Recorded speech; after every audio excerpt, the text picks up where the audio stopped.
Witam Was dzisiaj z mojej małej szklarenki, która jest przy domu, bo kilka fajnych rzeczy tutaj jest, które chciałam Wam właśnie pokazać. Tutaj przy samych drzwiach rośnie pomidor Rusted Soul, czyli zardzewiała dusza. Jest to pomidor trzykolorowy i wygląda na bardzo silny krzew. I zobaczcie, dwa pędy rosną tutaj równomiernie i mają równomiernie grona. Widzicie? Symetrycznie. A tutaj mamy pierwsze grono, o które się troszkę martwiłam, ale pozapylało wszystkie pomidorki. Zobaczcie. Tutaj, tam nawet taki malutki, takie małe, to jest bewsztyk i ma być super smaczny. Tam jest następne grono, i tutaj następne duże grono i następne duże grono. Tu następne, tak samo tu.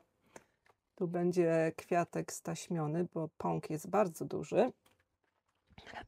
A tutaj cudny pomidor. To jest odmiana Sophia's Magic Rainbow, czyli magiczna tęcza Sofii, odmiana Sofii Isakowej. I tutaj właśnie chciałam Wam pokazać to grono.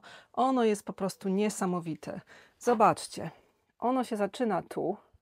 Wyrósł taki pęd, długachny pęd, a na końcu tego pędu jest grono.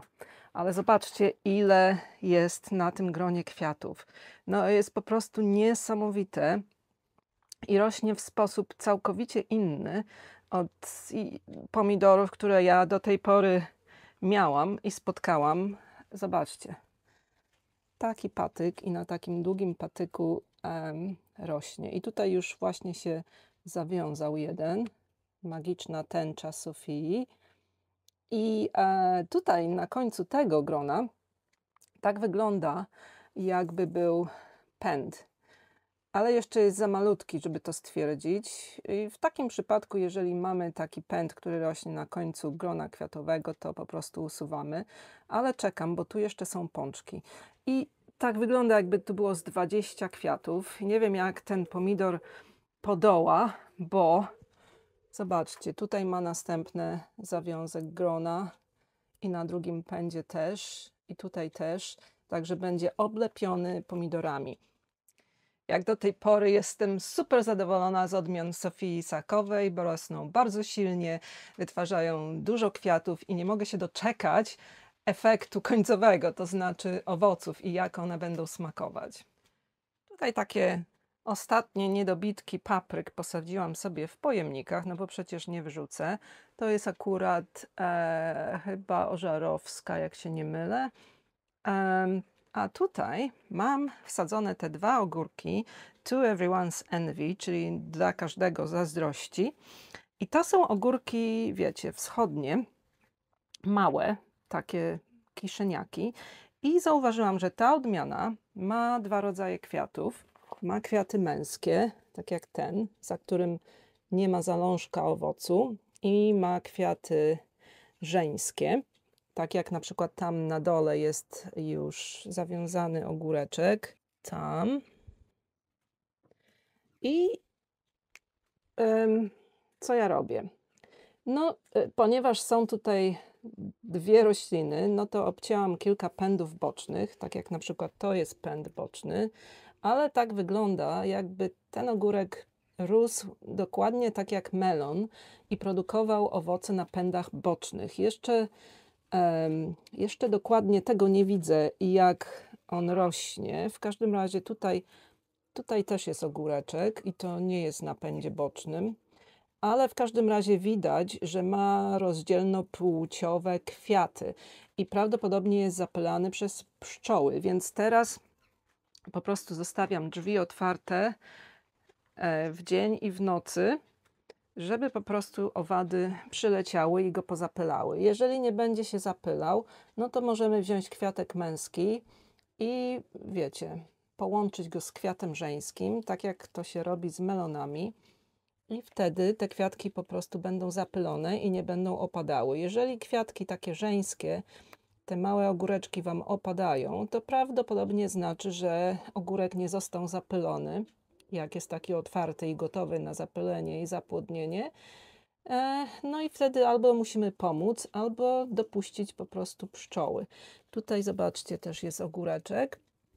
Czasami także po prostu chłodne noce powodują, że te ogórki nie są za szczęśliwe i nie chcą się rozmnażać. W tym momencie noce już są cieplejsze, tak po 13 stopni, 12 stopni i wszystko zaczęło po prostu ładnie, silnie rosnąć. Tutaj zobaczcie, pierwszy pomidorek, który się czerwieni, to jest Wilma, to jest microdwarf, czyli mikrusek, mały karzełek. On nie będzie rosnął wyższy, ale on ma to do siebie, że to jest odmiana niekończąca. On, jak zbierzemy te owoce, to on będzie produkował nowe kwiaty i nowe owoce i będzie owocował przez całe lato. To nie jest tak, że zbierzemy raz i koniec. Wilma właśnie ma to do siebie, że produkuje kwiaty i owoce przez cały sezon. Tutaj jakieś niedobitki też papryk, ale zobaczcie, to jest mój pierwszy pomidorek, który zaczyna się czerwienić. I z Wilmą to jest tak, że najlepiej je zostawić, żeby porządnie dojrzały, tak naprawdę porządnie. One szybko nie przejrzewają, bo wtedy są bardzo słodkie. Jeżeli zbierzemy je za wcześnie, to są kwaśnawe. Tutaj na końcu mam typowo szklarniowy ogórek i to jest mieszaniec, nazywa się Luxury. Trochę wolno wystartował i widzę, że już ma oznaki mączniaka, czyli odmiana niezbyt odporna i nie produkuje tak ogóreczków silnie jak te moje w tunelu. No ale tutaj ma taki kąt, że jest trochę ciemno i chłodno. Może nie lubi tych warunków. Zobaczymy, jak sobie radzi. A jak sobie poradzi. A tutaj mamy Maglia Rosa, pomidor, który jest raczej karłowy, ale widzicie, dałam mu tyczki bambusowe, przywiązałam te pędy, bo te pędy są dosyć wiotkie i trzeba je do czegoś przywiązać, bo będą po prostu leżały na ziemi, ale nie obrywałam żadnych wilków. Czasami możemy coś tutaj uciąć, bo on wytwarza dużo takich pędów od ziemi, żeby przerzedzić troszkę, ale też mam tutaj pierwsze owoce i tutaj nawet taki malutki. Tutaj widzicie owoc. I Maglia Rosa jest to taki różowy pomidorek koktajlowy o przepysznym smaku, takim słodko-kwaśnym. Po prostu jest cudny i dlatego mam go tu i mam go też pod folią na działce. Tutaj jest Marina's Praise, czyli pomidor variegata i też jest super pyszny, super słodki. On nie ma kwasowości w sobie, ale ma tyle słodyczy i to jest taki, wiecie, żółto-pomarańczowy. Tutaj też ma już zawiązane to grono. I na przykładzie właśnie tej rośliny chciałam Wam coś pokazać. Zastanawiałam się nad tym, dlaczego odrastają wilki z miejsc, w których już te wilki usunęłam. I ktoś skomentował, dziękuję pani, żeby te wilki po prostu uciąć i zostawić taki kikut, jak na przykład tu.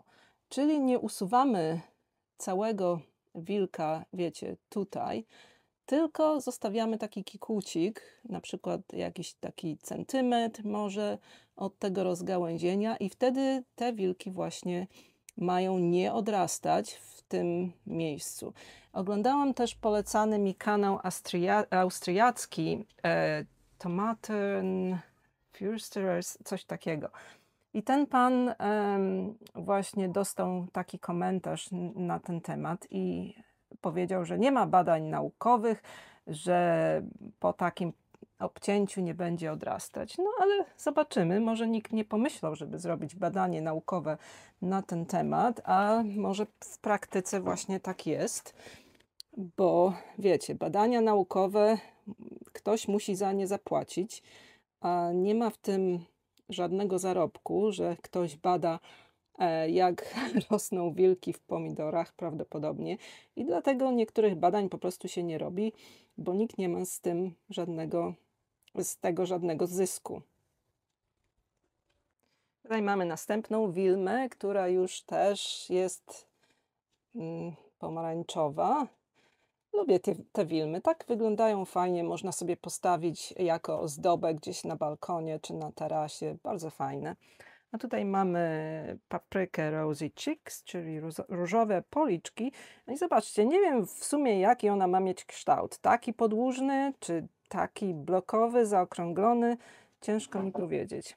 A tutaj cudny pomidorek. Jest to karłowy pomidor, dwarf, Sunkissed Peach, czyli taki jakby brzoskwinia pocałowana słońcem. I taki ma właśnie kolor brzoskwini pocałowanej słońcem, żółto-pomarańczowy.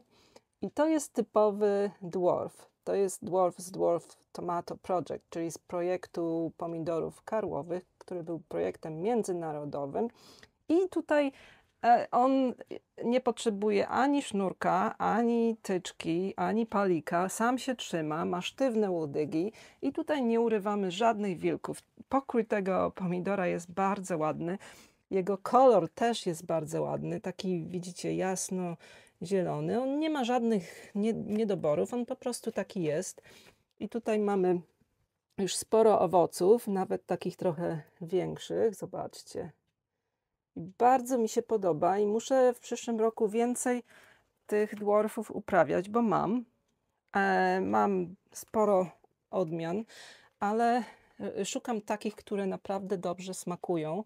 A ten wygląda, że będzie mi smakował i przy okazji jest bardzo, bardzo śliczny. A co to jest? Co to jest? Posiałam tutaj brokuły, fioletowe brokuły gałązkowe. Posiałam je 9 czerwca. A dlaczego teraz sieję? A dlatego, że to jest odmiana brokuła, który zimuje w Anglii i plonuje wiosną, na przykład w kwietniu. To jest odmiana Claret F1 i to są właśnie takie brokuły, którym zajmuje strasznie dużo czasu, żeby wytworzyć te gałązki fioletowe. To są takie pędy kwiatowe. I chcę spróbować te brokuły uprawiać właśnie po pomidorach pod folią. A dlaczego pod folią? One nie potrzebują ciepła, ale na mojej działce potrzebują ochrony przed królikami, zającami i innymi gadami, bo wszystko mi zjadły w zeszłym roku i właśnie chcę zrobić taką rozsadę i jak się skończą pomidory, posadzić je tam pod folią. Zobaczymy, co mi z tego wyjdzie. Pod ostatnim filmikiem pojawiło się sporo pytań na temat na przykład zapylania pomidorów. Zapylania na przykład borem. Jakie to ma działanie, to nikt o tym nie mówi. Jaki jest mechanizm działania zapylania borem, więc nie ma zbyt wielu wiadomości na ten temat w internecie. Ja poszukałam trochę, może na jednej stronie internetowej znalazłam trochę informacji na ten temat, jak działa bor. I z tego, co przeczytałam, to on po prostu zwiększa ilość pyłku, tak jakby wzmacnia pręciki i słupki, no i pomaga, jeżeli są niedobory boru.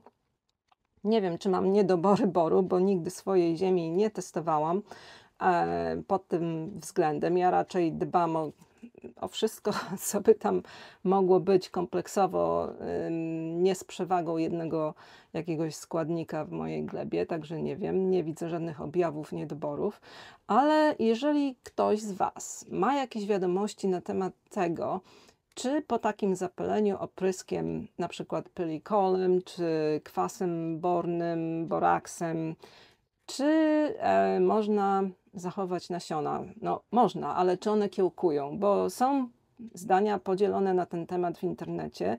Ktoś wspomniał w filmiku, że właśnie te nasiona tak zapylone nie kiełkują. Być może jest to inna metoda zapylania jakimś opryskiem hormonalnym, która właśnie produkuje nasiona, które nie kiełkują. Jeżeli ktoś z Was ma jakieś wiadomości na ten temat, to bardzo proszę. Ja nie produkuję pomidorów w takich wielkich ilościach, żeby to dla mnie miało sens, żeby je opryskiwać borem. Ja to, wiecie, potrząsam kwiatami, używam szczoteczki elektrycznej i wszystko się zapyla dla mnie w stopniu wystarczającym, ale moim zdaniem, jeżeli ktoś ma wielką szklarnię i nie ma czasu potrząsać każdym pomidorem i ma ich 2000 sztuk, to wtedy to by było pomocne. Ale w związku z tym, że nie wiemy, przynajmniej ja nie wiem, nie ma na ten temat żadnych wiadomości, czy można zebrać nasiona, zachować nasiona i one będą kiełkować, to proszę o każdego, kto coś wie, proszę napisać w komentarzach, co na ten temat myślicie. A na razie pozdrawiam wszystkich, cześć.